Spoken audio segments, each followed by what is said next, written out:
Hello friends,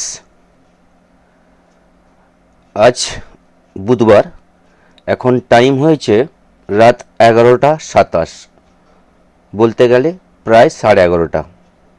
actually আমি ছিলাম না আজকে, তো কিছুক্ষণ আগে বাড়ি এসছি।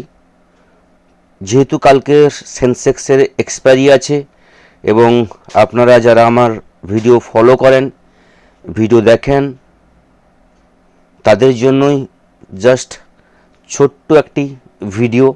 কালকের মার্কেটে কিভাবে নিফটি, ব্যাঙ্ক নিফটি, সেন্সেক্স কিভাবে ট্রেড করবে। সেন্সেক্সের এক্সপায়ারি কালকে আছে, তো যাতে ট্রেডিং করতে গিয়ে আপনাদের ভিডিওটা কাজে লাগে, সেই জন্য আজকের এই ভিডিও। তো সবাইকে ওয়েলকাম জানাবো এমকে ট্রেডিং বেলদা ইউটিউব চ্যানেলে। এবং প্রথমে আপনাদের দেখিয়ে রাখবো ডিসক্লেমার অবশ্যই আপনারা ভালো করে পড়ে নেবেন, কারণ আমি সেবি রেজিস্টার অ্যানালাইসিস নই। যা কিছু ইনফরমেশান এখানে প্রোভাইড করছি, টোটালটাই কিন্তু এডুকেশান এবং লার্নিং পারপাসের জন্য। তো সময় নষ্ট না করে নিফটির চার্টে যাই, কারণ রাত অনেক হয়েছে। যদি ডেলি টাইম ফ্রেমে নিফটিকে আমরা দেখি, আজকের ডেটে নিফটি ওভারঅল কিন্তু negative candle, negative trade, 41 point negative closing দিয়েছে। 25,850-এর নিচে থাকলে নিফটিতে ডাউনের দিকে ভিউ থাকবে, নেগেটিভ ভিউ থাকবে। এই জায়গাটা কিন্তু আমি লাস্ট দুদিন ধরে বলে আসছি। যতক্ষণ না 26,50 এর উপরে নিফটি যাচ্ছে, নিফটিতে পজিটিভ মোমেন্টাম, পজিটিভ ট্রেড ভালোভাবে কিন্তু আমরা নিতে পারবো না পজিশনাল বেসিস। আজকেও যদি আমরা শর্ট টাইম ফ্রেমে 15 মিনিট টাইম ফ্রেমে নিফটিকে দেখে নিই, নিফটি আজকেও বলতে গেলে একদম রেঞ্জ বাউন্ড ট্রেড করেছে, রেঞ্জের মধ্যে ট্রেড করেছে। প্রিমিয়ামের মুভমেন্ট একদমই নেই। আপনি অপশান বায়ার হলেই কিন্তু যে কোনো জায়গায় আপনি ফেসেছেন, সে আপনি কল বাই করুন অথবা পুট বাই করুন। প্রিমিয়াম মিটিং টাইম দিকের ফলে হয়েছে। একদম বলতে গেলে সকালে একটা মুভমেন্টের পর ডাউনে ফার্স্ট 1 ঘন্টা মুভমেন্ট হয়েছিল। 10:30টার পর থেকে নিফটি টোটালটাই বলতে গেলে রেঞ্জের মধ্যে ট্রেড করেছে। আজকে যদি নিফটির রেঞ্জ দেখে নিই আমরা, 25,780 থেকে 25,850 ম্যাক্সিমাম এই রেঞ্জের মধ্যে ট্রেড করেছে, এবং 25,780 থেকে 25,820, 800 এই রেঞ্জের মধ্যে নিফটি পুরো দিনটা টাইম স্পেন্ড করেছে। মার্কেট নিজেই ডিসিশান নিতে পারছে না কোন দিকে মুভমেন্ট করবে। না 25,800 ব্রেক করে নিচে যাচ্ছে, না 25,850-এর উপরে নিফটি স্টে করতে পারছে। Overall sideways market, range bound market. এই মার্কেটে কিন্তু ট্রেডিং না করাই উচিত, ট্রেড অ্যাভয়েড করা উচিত। কারণ মুভমেন্ট যদি না হয়, ইন্ডেক্সে যদি 20 পয়েন্ট, 25 পয়েন্ট, 30 পয়েন্ট মুভমেন্ট হয়, সেখানে কিন্তু আপনার অপশানের প্রিমিয়ামের কোনো মুভমেন্ট হবে না। যাই হোক না কেন, কালকে সেন্সেক্সের এক্সপায়ারি আছে। যদি আমরা ধরে নিই যে মুভমেন্ট কালকে আমরা দেখতে পাবো নিফটিতে, সেন্সেক্সে, ব্যাঙ্ক নিফটিতে, তাহলে আমাদের ট্রেডিং প্ল্যান কি হবে সেইগুলো আপনাদের সঙ্গে আমি তুলে ধরবো অথবা শেয়ার করব। নিফটি ক্লোজিং দিয়েছে 25,818। কোনো রকমভাবে 25,800 লেভেলটাকে নিফটি হোল্ড করতে পেরেছে, এবং আজকে নিফটি সাপোর্ট নিয়েছে 25,770-এর কাছাকাছি নিফটি সাপোর্ট নিয়েছে। যদি আমরা দেখে নিই আজকের লো 25,770, তো 25,770-এ নিফটি আজকে সাপোর্ট নিয়ে ট্রাই করেছিল লাস্ট বলতে গেলে আধ ঘন্টা 1 ঘন্টা। 1:15 পর থেকে নিফটি একটা পজিটিভ র্যালিতে মার্কেটটাকে ধরে রেখেছে। পরপর 3টে ক্যান্ডেল, এটা 1 ঘন্টার ক্যান্ডেল, 3টে ক্যান্ডেল পরপর আমরা গ্রিন ক্যান্ডেল দেখছি নিফটিতে।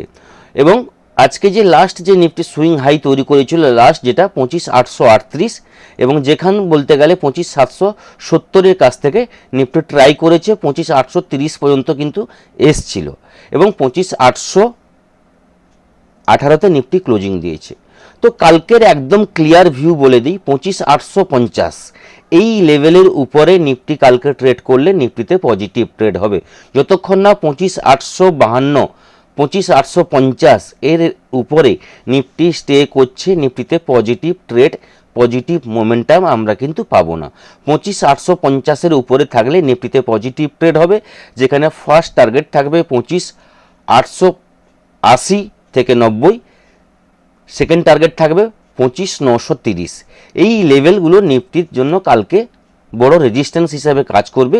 25,930-এর উপরে নিফটি যদি স্টে করতে পারে, সেখান থেকে কিন্তু 26,000-এর জন্য কিন্তু আমরা প্ল্যান করতে পারি। 25,930-এর উপরে নিফটি স্টে না করলে 26,000-এর জন্য আমরা কিন্তু প্ল্যান করব না। ওভারঅল আজকে যেভাবে নিফটি ট্রেড করেছে সেল অন রাইজ, তো কালকেও সেভাবে চলতে পারে যদি না 25,930-এর উপরে নিফটি স্টে করে। এভরি রাইজে কিন্তু আমরা সেলিং প্রেসার কিন্তু কালকেও মার্কেটে আমরা দেখতে পাবো। একদম ক্লিয়ারভাবে বললাম, 25,850-এর উপরে নিফটিতে বাই হবে। ফার্স্ট টার্গেট 30 পয়েন্ট করে নিয়ে আমরা কিন্তু প্ল্যান করতে পারি। এবার যদি ডাউনের জন্য ট্রেড নিই, তাহলে বলবো 25,800 লেভেলটা যদি কালকে ব্রেক করে নিফটি ওপেনিং হয়, অথবা মার্কেট ওপেনিংয়ের পর 25,800 লেভেলটা ব্রেক করে যায়, তাহলে কিন্তু সেখান থেকে নেগেটিভ ভিউ আমরা নিয়ে ট্রেড করব, যেখানে স্ক্যাল্পিং করব। ফার্স্ট টার্গেট থাকবে 25,760। 25,760 লেভেলটা যদি ব্রেক করে যায়, সেখান থেকে কিন্তু নিফটির টার্গেট চলে আসবে 25,731 এবং তারপর চলে আসবে 25,690। এই জোনটা 25,690 জোনটা নিফটির কাছে কিন্তু বড় সাপোর্ট। লাস্ট যেটা বলতে গেলে যে আমরা সাপোর্টগুলো বলে আসছি, কালকের ডেটের জন্য 25,690 নিফটির কাছে একটা বড় সাপোর্ট। ওভারঅল বলতে গেলে 25,690 যদি লেভেলটা ব্রেক করে যায়, সেখান থেকে কিন্তু নিফটিতে বড় ফল আমরা এক্সপেক্ট করতে পারি, যেখানে মিনিমাম 500 থেকে 700 পয়েন্টের একটা কারেকশান কিন্তু আমরা দেখতে পাবো ওভারঅল, যদি 25,690-এর নিচে কালকে নিফটি ক্লোজিং দেয়।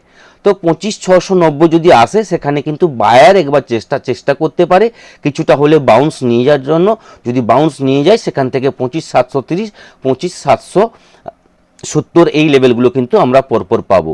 কিন্তু যদি বাই চান্স কিছুটা বাউন্স নিয়ে পুনরায় যদি 25,690 ব্রেক করে যায়, সেখান থেকে কিন্তু ফার্দার কিন্তু ফল কিন্তু আমরা দেখতে পাবো, যেখানে 25,580, 25,400 এই লেভেলগুলো কিন্তু পরপর চলে আসবে। এবং যেটা আমি বলছিলাম যে 500 থেকে 700 পয়েন্টের একটা কারেকশান কিন্তু আমরা দেখতে পাবো। যদি আপনাদের দেখাই, একটু আপনাদের দেখিয়ে দিই।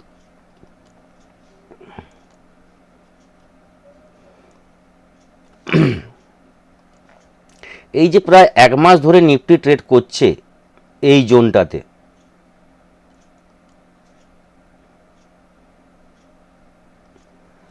একটু সময় লাগবে।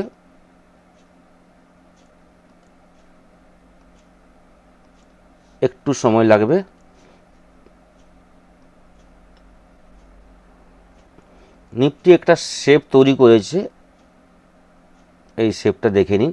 যেটা বলতে গেলে 11 নভেম্বর থেকে আজকে 17 ডিসেম্বর, 1 মাসের উপরে নিফটি একটা শেপে ট্রেড করছে। আচ্ছা, এবার এই যে লো লেভেলটা, অর্থাৎ 25 যে লেভেলটা আমি বললাম 25,690, এই জোনটা যদি ব্রেক করে যায়, তাহলে কিন্তু নিফটিতে বড় ফল আসবে। ফল যেটা আমরা অনুমান করতে পারি বা আমাদের প্ল্যান হতে পারে, এই যে ডিপটা যে শেপ তৈরি করেছে, এই শেপের যে ডিপ হায়ার জোন থেকে লোয়ার জোনের যে মাপ, সেই মাপটা কিন্তু আমি যদি এইখানে বসে দিই, তাহলে কিন্তু নিফটি টার্গেট চলে আসবে 25,000-এর কাছাকাছি কিন্তু নিফটির টার্গেট চলে আসবে। তো এটা তখনই সম্ভব যদি 25,690-এর নিচে নিফটি ক্লোজিং দেয়, তাহলে কিন্তু এই ফলটা কিন্তু নিফটিতে আমরা দেখতে পাবো। এই থাকলো নিফটির ভিউ। এবার যদি ব্যাংক নিফটির অ্যানালাইসিসে আমরা আসি, তাহলে বলবো ব্যাংক নিফটিও আজকে ওভারঅল কিন্তু নেগেটিভ ট্রেড করেছে, যেখানে 107 পয়েন্ট নেগেটিভ ক্লোজিং দিয়েছে এবং 59,050 যে জোনটা আমি বলেছিলাম তার নিচেও আজকে কিন্তু ক্লোজিং দিয়েছে। 58,926-এ ব্যাংক নিফটি ক্লোজিং দিয়েছে। তো কালকে ব্যাংক নিফটিতে পজিটিভ ট্রেড আমরা তখনই নেব যদি ব্যাংক নিফটি 59,050 এই লেভেলটার উপরে ব্যাংক নিফটি কালকে ট্রেড করে, তাহলে এখান থেকে কিন্তু পজিটিভ ভিউ হবে। আইদার এখান থেকে কিন্তু সেল অন রাইজ ভিউতে কিন্তু ব্যাঙ্ক নিফটিতেও কালকে কিন্তু ট্রেড হবে। 59,050 ব্রেক করে গেলে 59,200, 59,450, 59,550 এই লেভেলগুলোর জন্য কিন্তু পরপর কিন্তু আমরা প্ল্যান করব আপসাইডের জন্য। এবং ডাউনের জন্য যদি আমরা ট্রেড নিতে চাই তাহলে বলবো 58,850, যেখানে ব্যাঙ্ক নিফটি ক্লোজিং দিয়েছে 58,926, সেখান থেকে 58,850 এই জোনটাকে ব্রেক করে গেলে ব্যাঙ্ক নিফটিতে আমরা বড় ফল দেখব, যেখানে ফার্স্ট টার্গেট থাকবে আজকের লো 58,800, এই জোনটা কিন্তু আমরা দেখতে পাবো কালকে। এবং 58,800 যদি লেভেলটা ব্রেক করে যায় সেখান থেকে কিন্তু ব্যাঙ্ক নিফটির পরপর কিন্তু যে টার্গেটগুলো চলে আসবে 58,700 এবং 58,500 পর্যন্ত ব্যাঙ্ক নিফটির কিন্তু একটা প্ল্যান থাকবে আসছে 1-2 দিনের ভিতরে। এই লোটা কিন্তু আমরা দেখতে পাবো, যদি আজকের লোটা ব্রেক করে যায় তাহলে কিন্তু 58,500 এমনকি 58,000 লেভেল পর্যন্ত ব্যাঙ্ক নিফটি কিন্তু একটা র্যালি আমরা কয়েকদিনের ভিতরে দেখতে পাবো। ওভারঅল কালকে সেন্সেক্সের এক্সপায়ারি আছে, যদি মোমেন্টাম থাকে তাহলে কিন্তু কালকে 58,500 অবশ্যই দেখতে পাবো যদি সেলিং প্রেসার মার্কেটে আমরা দেখতে পাই। এবার যেহেতু সেন্সেক্সের এক্সপায়ারি আছে, সেন্সেক্সের লেভেলগুলো একটু আপনাদের বলে দিই। সেন্সেক্স নিফটির মতো আজকে ট্রেড করেছে, যেখানে 120 পয়েন্ট নেগেটিভ ট্রেড করেছে। লাস্ট বলতে গেলে 3 ঘন্টা 4 ঘন্টা সেন্সেক্স মার্কেটটাকে ধরে রাখার চেষ্টা করেছে। আজকে সেন্সেক্সের যে লো হয়েছিল 84,415, সেই জায়গা থেকে আজকে কোনোরকমভাবে 84,560-এর কাছাকাছি ক্লোজিং দিতে সক্ষম হয়েছে। লাস্ট 3 থেকে 4 ঘন্টা কোনোরকমভাবে পজিটিভ ক্যান্ডেলে সেন্সেক্স ধরে রেখে ক্লোজিং দিয়েছে। এবং কালকে সেন্সেক্সের ফার্স্ট যদি আমরা আপসাইডের ভিউ ধরে নিই তাহলে 84,650 এই জোনটার উপরে বা এই লেভেলের উপরে যদি স্টে করতে পারে সেন্সেক্স, তাহলে কিন্তু এখান থেকে পজিটিভ ট্রেড নিয়ে কিন্তু আমরা ট্রেড করতে পারি, যেখানে সেন্সেক্সের ফার্স্ট টার্গেট থাকবে 84,890 এবং 84,890 অর্থাৎ 84,900। এই জোনটা যদি ব্রেক করে যায় তাহলে কিন্তু 85,050 এই জোনটা কিন্তু আমরা কালকের ডেটেও কিন্তু দেখতে পারি, যদি 84,890 লেভেলটা কালকে সেন্সেক্স ব্রেক করে যায়। ওভারঅল পজিটিভ ভিউ তখনই হবে সেন্সেক্সে 84,650-এর উপরে যদি সেন্সেক্স ট্রেড করতে পারে। এবং ডাউনের জন্য যদি আমরা সেন্সেক্সের ভিউ দেখে নিই তাহলে বলবো 84,500 এই জোনের নিচে থাকলে বা এই লেভেলের নিচে যদি থাকে তাহলে সেন্সেক্সে কিন্তু একটা নেগেটিভ আবার কিন্তু র্যালি শুরু হয়ে যাবে, যেখানে ফার্স্ট টার্গেট থাকবে আজকের লো অর্থাৎ 84,400 লেভেলটা কিন্তু আমরা কালকে একবার দেখতে পাবো। এবং 84,400 লেভেলটা যদি ব্রেক করে যায় সেখান থেকে কিন্তু 84,200, 84,100 এমনকি 83,760 এই লেভেলটাও কিন্তু কালকে আমরা দেখতে পারি। যদি সেন্সেক্সে বড় মুভমেন্ট কিছু হয় তাহলে কিন্তু 83,760 লেভেলটাও কিন্তু কালকে আমরা দেখতে পাবো। এবং 83,760 লেভেলটার নিচে যদি কালকে সেন্সেক্স ক্লোজিং দেয় তাহলে সেন্সেক্সে মিনিমাম 1000 থেকে 2000 পয়েন্ট ডাউনের মুভমেন্ট কিন্তু আসছে 5-7 দিনের ভিতরে কিন্তু আমরা দেখতে পাবো, যদি 83,760 লেভেলটা ব্রেক করে ক্লোজিং দিতে সক্ষম হয়। ওভারঅল একটা জিনিস আপনাদের বলি, নিফটি, সেন্সেক্স, পিসিআর যদি আমরা দেখি তাহলে বলবো ওভারসোল্ডের কাছাকাছি আছে, আরএসআই একদম সাপোর্ট লেভেলে দাঁড়িয়ে আছে। মার্কেট আমার যেটা মনে হয় কালকে একবার বাউন্স হতে পারে লোয়ার লেভেল থেকে। যদি নিফটি কালকে গ্যাপ ডাউন ওপেনিং হয় তাহলে বলবো একটা সাপোর্ট নিয়ে ট্রাই করবে বায়ার একবার আপসাইডে নিয়ে যাওয়ার জন্য, বাউন্স দেখানোর জন্য। এবং সেটা দেখতে হবে কোন লেভেল থেকে কালকে নিফটি ট্রাই করে বাউন্স নেওয়ার জন্য। এবং পরপর লেভেলগুলো কিন্তু লাইভ মার্কেটে কিন্তু আমি বলতে পারবো, এই মুহূর্তে সঠিক প্ল্যানটা বলা যাবে না, কারণ হচ্ছে মার্কেট কোন জায়গায় ওপেন হবে, কোন জায়গা থেকে সাপোর্ট নিচ্ছে, সেই জায়গাগুলো কিন্তু লাইভ মার্কেটে আমি কিন্তু আপনাদের সঙ্গে শেয়ার করব। যারা আমার সাপোর্ট নিয়ে ট্রেড করেন বা যারা আমার সাপোর্ট নিয়ে ট্রেড করতে চান অবশ্যই বলবো ফ্রি টেলিগ্রামে জয়েন করুন, ডেসক্রিপশন বক্সে লিঙ্ক দেওয়া থাকবে, সেখানে গিয়ে জয়েন করুন। ফ্রিলি কিন্তু আমি আপনাদের support resistance time to time কিন্তু ফ্রি টেলিগ্রামে কিন্তু আমরা প্রোভাইড করে থাকি। তো এই থাকলো কালকের view, overall Nifty, bank Nifty, সেন্সেক্সের ভিউ। গ্লোবাল মার্কেট যদি আমরা এই মুহূর্তে দেখে নিই তাহলে কিছুটা হলে ক্লিয়ার হতে পারবো কালকে গ্যাপ আপ হওয়ার সম্ভাবনা আছে না গ্যাপ ডাউনের সম্ভাবনা আছে। এই মুহূর্তে দাউ চলছে 6 point negative, S&P 500 35 point negative, Nasdaq 242 point negative চলছে। ইউরোপ মার্কেট বলতে গেলে ফ্যাটসে 88 পয়েন্ট পজিটিভ আছে, ক্যাক 13 point negative, ড্যাক্স 29 point negative, gift Nifty 34 point negative আছে। এশিয়ান মার্কেট বলতে গেলে মিক্স চলছে, মানে পজিটিভও আছে নেগেটিভও আছে। তো ওভারঅল গ্লোবালের দিক থেকে যেটা ইঙ্গিত পাচ্ছি যে ফ্ল্যাট টু নেগেটিভ ওপেন হওয়ার সম্ভাবনা আছে। তো ওপেনিং কোন জায়গায় হয় তার উপর ডিপেন্ড করে কালকে কিন্তু লেভেল বা প্ল্যানটা সেভাবে কিন্তু আমরা করব। নিফটি কতটা গ্যাপ ডাউন ওপেন হচ্ছে বা কতটা ফ্ল্যাট ওপেনিং হচ্ছে তার উপর কিন্তু আমরা কালকে প্ল্যান করব মর্নিংয়ে। তো ফ্রি টেলিগ্রামে আপনারা কিন্তু জয়েন করতে পারেন। তো এই থাকলো কালকের ভিউ। সবাই ভালো থাকবেন। থ্যাংক ইউ, ধন্যবাদ।